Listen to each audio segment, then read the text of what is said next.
ఆకాశం రంగులెందుకు మారుస్తుందో తెలుసా?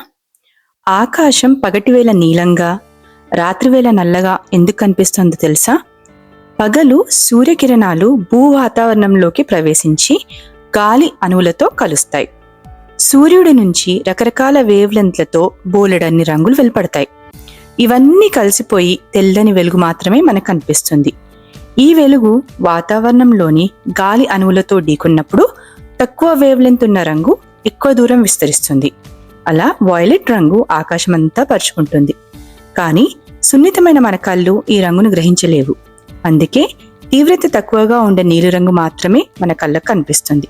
కాబట్టి మనకు పగటివేళ ఆకాశం నీలంగా కనిపిస్తుంది, రాత్రివేళ ఆకాశం నల్లగా కనిపించడానికి కారణం మాత్రం సూర్యుని వెలుగు లోపించటమే.